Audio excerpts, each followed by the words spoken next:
1955년 이때서부터 조금씩 이제 변화가 생기기 시작을 하는데 그 중에 하나 이제 잘 알려진 사건이 에밋 틸 살해 사건이라는 게 있습니다. 이 에밋 틸이라는 사람은 14살 시카고에서 살던 흑인 소년이었는데요. 그 친척을 만나기 위해서 미시시피를 갑니다.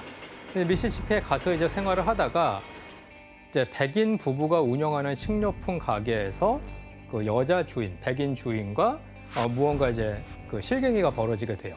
그래서 여주인의 주장에 따르면은 그 14살짜리 흑인 소년인 에밋 틸이 자신을 모욕하는, 그다음에 성적으로 희롱하는 그런 말을 했다. 라는 식으로 이제 주장을 하는데 그걸 확인된 바는 없는 거고. 근데 문제는 여주인의 말을 듣고 그 여주인의 가족, 그다음에 이제 백인 친구들이 에밋 틸을 밤에 그 집에 가서 납치를 합니다. 그리고는 3일 동안 행방불명이 됐는데 나중에 시신으로 이제 강가에서 발견이 되는 그런 사건이 벌어지죠.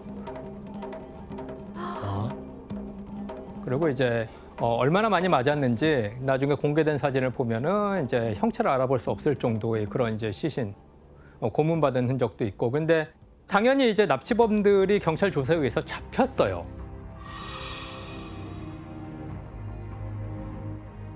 누가 납치범이에요?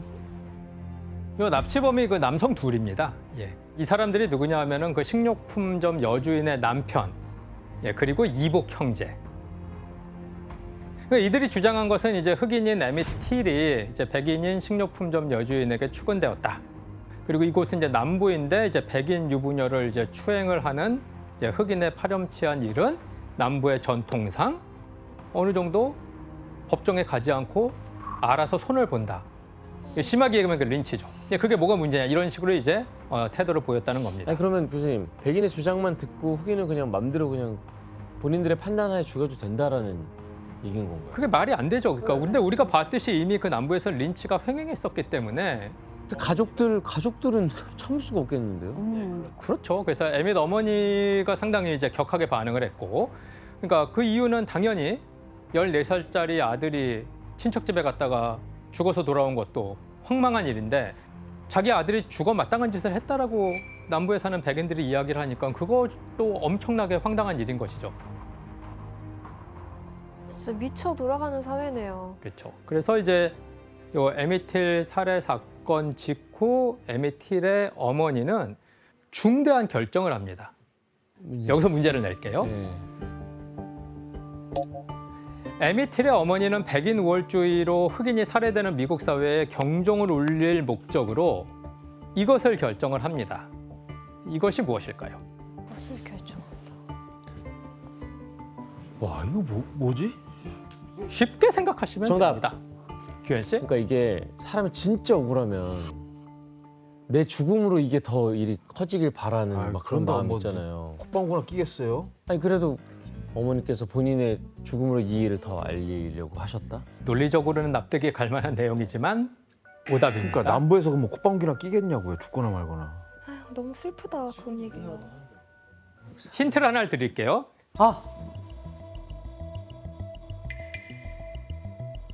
주세요. 정답! 지원 씨? 눈에는 눈, 이에는 이. 백인을 죽입니다. 오답입니다. 네. 정답. 힌트를 혜성 씨? 주신다잖아요. 잠깐만요. 힌트가 필요 없으신가 봐요. 에밋 틸 자기 소중한 아들의 이름으로 법안을 발의해요. 에밋 틸 법. 자기가 뭔데요? 무슨 법인데요? 혜성 씨, 오답입니다. 근데 나중에 만들어지긴 합니다, 그게. 근데 어머니의 행동은 아니에요. 제발 이 힌트를 드릴게요. 네. 아까 말씀드렸죠. 너무나 많이 구타를 당한 나머지 시신이 엄청나게 훼손이 돼 있다는 거예요. 정답. 엄청나게 훼손이 돼 있다는 거예요. 정답. 혜성 씨? 그 훼손된 아들의 시신을 사진을 찍고 공개해요. 언론에 배포해요. 혜성 씨? 정답입니다. 이게 사실은 구타당하기도 하고 부패된 부분도 있어가지고 이게 사람이 보기에는 상당히 힘든 그런 그 상태인 아들의 시신을 그걸 장례식에 온 사람들한테 공개를 했을 뿐만 아니라 이제 사진을 찍어서 언론에도 공개를 한 그런 결정을 한 거죠. 이 사건이 이제 미국 전역으로 이제 알려지게 되는데 고작 14살인데. 그렇죠. 그래서 이제 장례식에서 그 에밋 틸의 시신을 본 사람들은 이제 반응이 상당히 이제 격해졌고 분노를 감추지 못했죠. 이 시신을 공개를 하면서 이제 메시지를 전달한 거죠. 아, 이거는 정의 수호를 위해서 법적으로 무언가 행동을 취해야 된다.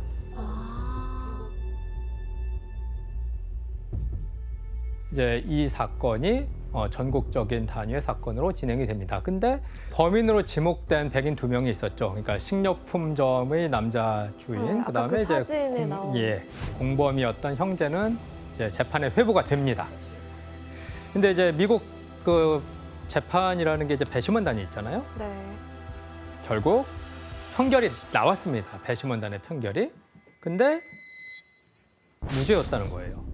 무죄였다는 거예요. 에? 그 이유는 배심원들이 전부 다 백인으로 구성돼 있었다라는 거죠.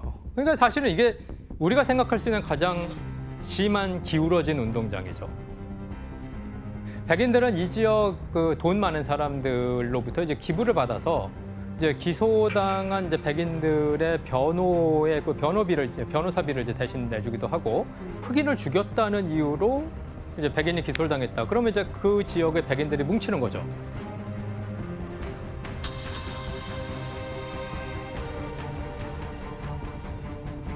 에미틀의 사건은 정말 상당한 영향을 미쳤다는 것으로 이제 평가를 받고 있어요. 당시 흑인 차별이 정말 심해서 경찰이 뭐 문제로 삼지는 않았어요. 에미틀 사건도 그렇게 묻을 뻔했는데 어머니가 아들 시신이 공개하면서 경찰 조사와 범인 재판까지 가게 된 거라고 들었습니다. 와. 그리고 제가 어렸을 때도 저희 엄마 아빠가 이제 뭐 밤에 나가지 말라라 아니면 학교에 가면 너무 크게 웃지 마라 너무 뛰어다니지 마라 너가 너무 티나면 뭐 납치당해서 뭐 에메트 같은 사건이 될 수가 있다 이런 말을 많이 들었었어요 어릴 때. 그러니까 늘 조심히 살자. 이 늘 얘기구나. 조심하면서 살아야 되는 그런 경향이었어요. 에미텔 사건이 일어난 지 몇 달 후에 이제 또 다른 사건이 벌어집니다. 흑인들이 본격적으로 들고 일어나게 되는 그런 이제 사건인데요.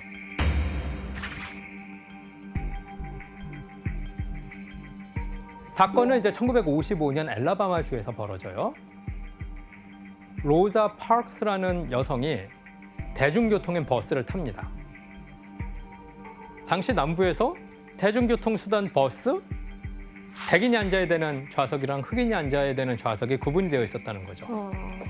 그러니까 로자 파크스가 이제 버스를 탔고 한 백인이 딱 탔는데 자리가 없어가지고 그 로자 파크스에게 백인한테 자리 양보하고 저 흑인 타는 대로 가라.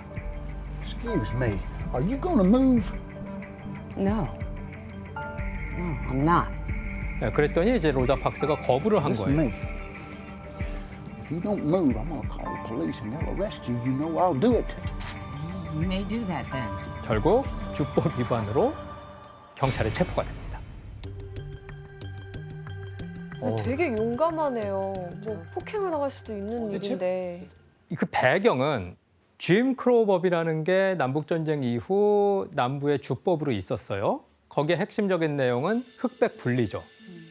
그런데 1954년에 브라운대 교육위원회라는 판결, 브라운 v 보드 오브 에듀케이션이라는 판결을 통해서 연방 대법원 판사들이 공공장소에서 흑백 구분은 위헌이다라는 판결을 내려요. 그 얘기는 뭐냐면 아까 사진에서 보셨던 그런 것들이 다 헌법 차원에서 용납이 안 된다는 거죠. 그러니까 흑인들이 고무가 된 거죠. 세상이 바뀌었다. 그래서 로자 파크스는 54년 작년에 연방대법원에서 무슨 얘기했는지 너네들 몰라? 나는 백인이 앉아야 되는 자리에 이제 앉을 수 있어. 근데 체포가 왜 돼요? 쉽게 얘기해서 주가 저항을 하는 거예요. 연방에서 연방대법원이 흑백 부분을 하면 안 된다라고 했지만 그 연방 헌법, 연방 대법원 판결에 따라서 주법이 자동적으로 바뀌는 게 아니거든요. 그래서 이제 여전히 주 차원에서의 흑인 차별법들을 고수하려고 했던 그런 움직임이 있었다는 거죠. 그렇기 때문에 흑인들은 연방대법원 판결 때문에 자신의 권익을 보호해 주어야 된다는 목소리를 높이고 남부에 사는 백인들은 내가 살던 세상을 보호하기 위해서 또 반발을 하게 되고 이것이 충돌을 한 게 1960년 이제 흑백 갈등의 핵심적인 내용이라고 보시면 되겠습니다. 이때 그 로자 팍스가 그런 행동을 취하게 된 이유에 대해서 인터뷰에서 밝힌 내용이 있습니다. 로자는 버스 뒤쪽으로 가는 것에 대해 생각했다고 말했습니다. 하지만 그때 그녀는 에미티를 떠올렸고 그렇게 할 수 없었다고 말했습니다. 거기서 영감을 받으셨구나. 그러니까 모든 사건들이 다 이제 연관이 되는 거죠. 예, 그래서 내가 갈 수도 있는데 이 가는 거 때문에 또 이제 또 다른 또 흑인들이 피해를 볼 수도 있으니까 이거는 소리를 높여야 된다라고 생각하신 것 같네요. 맞습니다. 그리고 이때 로자 팍스 그 몽고메리 버스 사건을 법적으로 해결하기 위해서 나타난 사람이 한 명이 있습니다. 이제 이분이 바로 마틴 루터 킹입니다. 마틴 루터 킹. I still have a dream. One day right there in Alabama, little black boys and black girls will be able to join hands with little white boys and white girls as sisters and brothers. I have a dream today.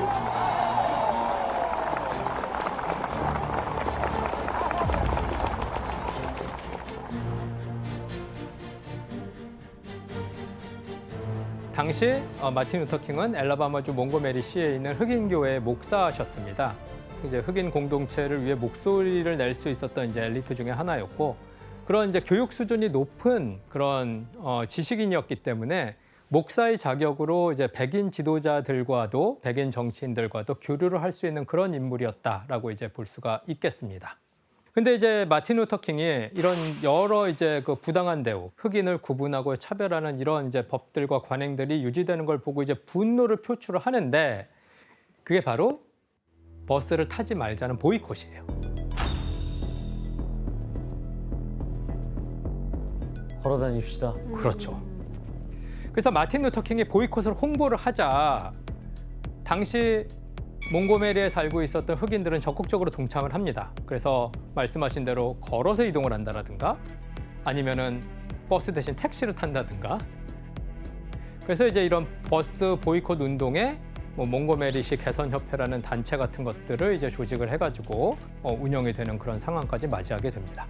근데 이제 그럼에도 불구하고 백인들로 구성된 버스회사 운영진들이 별다른 반응은 보이지는 않는 거예요. 일단 버티는 건가? 일단 버티는 거죠. 예, 금방 없어지겠지. 뭐 조금 하다가 말겠지. 그래서 그런 이제 무반응을 보고서는 마틴 루터 킹과 이제 흑인 지도자들은 또 다른 방책을 생각을 해냅니다. 어떤 건지 한번 확인해 보시죠. 자전거 타고 다니는 거 아니야? If you need a ride, come to Anderson's Chapel at 816 Page Avenue anytime between 6 a.m. and 6 p.m. Remember, no bus. 노버스. 카풀. 자동차 같은 것들을 카풀. 빌리는 거죠. 카풀 같은 걸 한다든가. 노버스. 그러니까 이게 이제 카풀을 하겠다는 거죠. 그래서 버스를 대체한 카풀 시스템을 만들어서 버스 회사를 이제 압박을 하게 됩니다. 그래서 이제 또 마틴 루터 킹은 한 320대 정도의 개인 차량을 이제 카풀에 활용할 수 있도록 그렇게 이제 마련을 했고요. 그래서 이제 매일 한 3만 명 정도에 되는 흑인들이 이제 출퇴근을 할 때 버스를 안 타고 이제 출퇴근할 수 있게 그렇게 된 거고, 그래서 버스 타는 흑인들의 승객 이제 전체 비율이 한 75% 이상 줄고 버스 회사의 매출도 줄고 이런 식으로 이제 압박을 했다라는 거죠. 당시 남부에는 흑인들이 엄청나게 많이 살았고 몽고메리 버스 승객의 한 80%가 흑인이었다라는 통계가 있는데 이제 그 사람들이 전부 버스를 안 타겠다라고 하면 그러면은 뭐 어느 정도 타격이 시위네요, 진짜 완전. 그렇죠. 예. 자, 그럼 문제 그 백인 우월주의자들 이 상황을 보고 가만히 있지는 않을 텐데. 절대로 가만히 있지 않았죠. 네. 백인 우월주의적인 생각을 가지고 있는 백인들, 카풀을 하는 흑인 승객들을 공격을 합니다. 네. 그러니까 기사들도 공격을 하고 승객들도 공격을 하는 거죠. 그래서 카풀 차량을 망가뜨려 놓는다든가. 인간이 아니야. 진짜 인간으로서 생각을 안 하는 거야. 그러니까요. 그리고 심지어 백인 경찰들도 보이콧을 방해하는 작업에 동참을 했습니다. 경찰이요? 경찰들은 이제 카풀을 하려는 정거장에서 이제 기다리다가 이제 흑인을 태우는 행위를 목격을 하게 되면 이제 각종 명목으로 범칙금을 부과를 했습니다. 대박이다. 경찰들까지 나서서 이 보이콧을 방해하는 건데 그럼 이런 위기 상황에서 마틴 루터 킹은 어떻게 하셨나요? 그러니까 마틴 루터 킹은 이 상황에도 불구하고 폭력은 절대 안 된다라는 평정심을 유지를 했습니다. 쉬운 일은 아니지만 그렇게 했습니다. 그래서 몽고메리 버스 보이콧을 시작한 지 한 3개월 정도 후인 1956년에 버스 보이콧 운동에 참여한 사람들 한 80명 정도가 기소가 되고 이제 체포가 돼서 알라바마의 주법을 위배했다는 그런 혐의를 받게 되죠. 근데 이건 오히려 이제 마틴 루터 킹은 이걸 기회로 삼습니다. 이제 주법을 어겼다는 이유로 체포가 됐는데 그 체포되는 그 상황을 역으로 이용을 해서 미국에 존재하고 있는 흑인 차별의 철폐에 동참을 해달라, 도와달라라는 그런 메시지를 전 세계적으로 보내면서 재정적인 지원까지도 받을 수 있는 그런 문을 열게 된 것이죠. 어떻게 보면 노이즈 마케팅으로 활용한 거네요. 그렇습니다. 그래서 이렇게 한 1년 정도 그 마틴 루터 킹이 버스 보이콧 운동을 통해 가지고 백인 우월주의에 반대해서 흑인 차별에 맞서는 모습을 보인 끝에 1956년에 미국 연방대법원이 다시 나서요.